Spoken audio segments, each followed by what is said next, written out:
Hello, I'm Jake Reese, and on behalf of the entire staff at the Alabama Booksmith, we welcome all of you and all of you watching us live on Facebook around the world.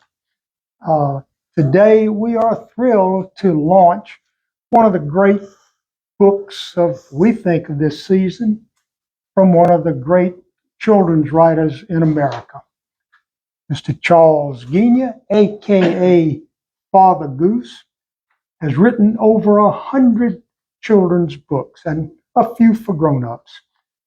Today's book that we're launching is, I think, his best.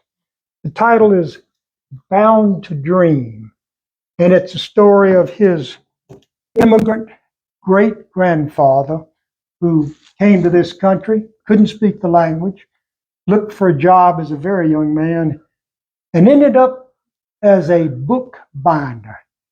And we guess through the genes coming down the line, his great grandson picked up the book habit.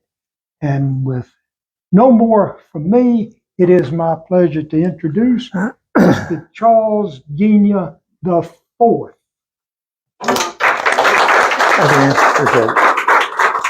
Thank you. Thank you all for coming out. I see some familiar faces and some new faces. And on this blustery day when a hurricane is swirling around us, I'm grateful to have any audience, but amazing audience that I have, that you all showed up. I want to give a big thanks to Jake Reese and the Alabama Booksmith, the only bookstore on the planet that specializes only in first edition signed copies that he mails around the world 24/7, as you can see on this sign. For those of you who don't know me, and I think a lot of you do, but a few of you don't, my name, as you heard, is Charles Ghigna. Most kids call me Father Goose. And I live here in Homewood, Alabama. And I tell people I have the best job in the world. I write books for children and adults. I'm especially excited to be here today to introduce you to our latest new baby in the family. And Jake told you a little bit about the history of it, but I'll say it again. This is one of those books that's a labor of love that you write with a lump in your throat. And this is about my great-grandfather, whose name was Carlo Vincent Ghigna, which became Charles Vincent Ghigna. That was my grandfather's name, my father's name, my name, and my son's name. And so we're all Charles Vincent Ghigna, but we all have nicknames. We have Chuck, Charlie, and different names that we won't mention right here. But anyway, I'm excited to be here and really proud to present this. I hope I get through it without being too emotional. But I will say this as a background to it. One of the highlights for me was after we found out about my great-grandfather being a bookbinder. I was like, whoa, no wonder. Well, as part of the research, my beloved wife, son, and myself traveled to New York. That's where he wound up, in Greenwich Village, to be a bookbinder. And so we took a trip up there to see where he lived, and we saw the house in which he grew up. And ironically, across the street on the corner was a little pub built in the 1800s when he was there. And we imagined him being there, probably stopping on the way home to go in on occasion from work. And we too went in and raised a toast to my great-grandfather, and we're grateful to him for bringing his love of books to America. So I'll get my glasses out here and see if I can read this without sounding too emotional. Anyway, this is called Bound to Dream, an Immigrant Story, and it's illustrated by Anna Forlati, who is an Italian artist. So it kind of came full circle, and her illustrations are beautiful. You'll see even the end pages. So here we go with the story. Carlo. Carlo lived on a farm at the edge of a forest in Italy. By day, he milked cows and chopped wood. At night, after his chores, he read books by candlelight.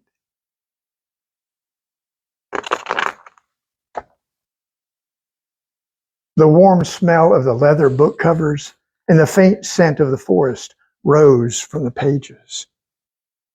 The golden glow of candlelight filled his dreams with people in faraway places.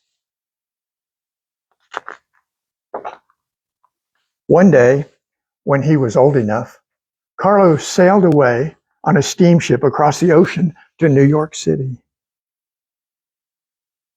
When he arrived at the port, he joined a long line of people waiting to enter America. Carlo walked the streets of the city for weeks looking for work. It was a sad and lonely time for him. He could not speak or read English very well, and he missed his home and family. He felt lost in the big city where no one knew his name.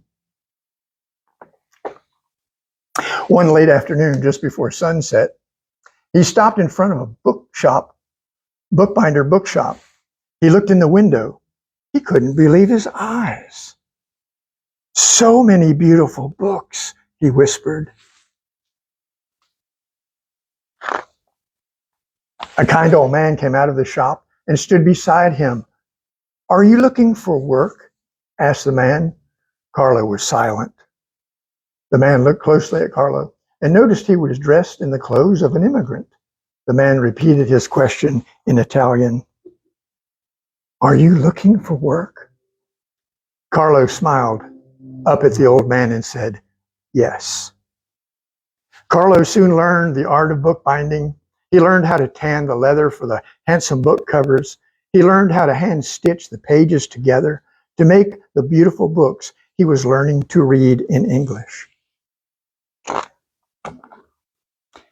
Every night, he sat up in his bed looking at the books by the glow of the fire, studying the words and the sentences, practicing his English out loud to himself. Word by word, page by page, he spent each night poring over his books until the fire went out.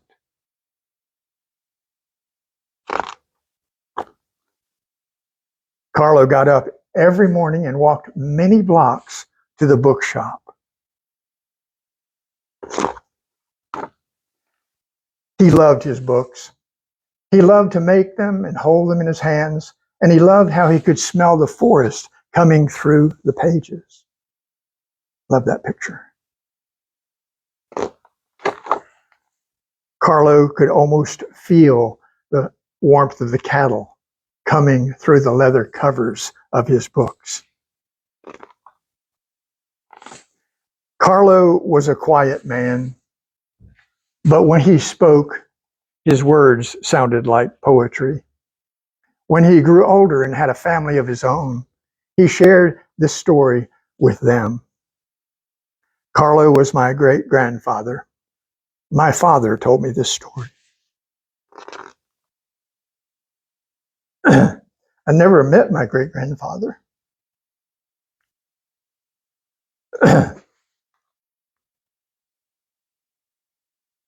I never met my great-grandfather, but I am grateful for the love he put in his books.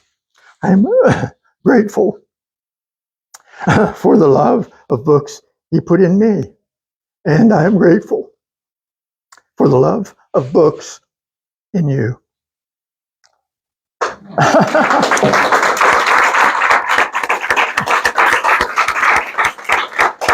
Thanks a lot. Thank you very much. There's nothing worse than a slobbering old man to stand in front of. But I can't tell you how much it means to me to have so many friends and family and neighbors and dog walkers and people show up here. We usually don't get big crowds at the Alabama Booksmith. This is the place where you order books from someplace else and he sends them. So thank you for making this effort, especially on such a blustery day as today with a hurricane hovering outside. One last thing, if you'd like to read a little bit more about the background of the making of this book and how my wife was involved too. She's my first editor and poet of all things written. You can go to fathergoose.com and you'll read more than you ever need to know about this book. Thank you for letting me share the life of Carlo with you. Thank you. You made it through it. You made it through it, Charles. Weird. Awesome. Thanks to all of you for coming, and thanks to you watching on Facebook around the world.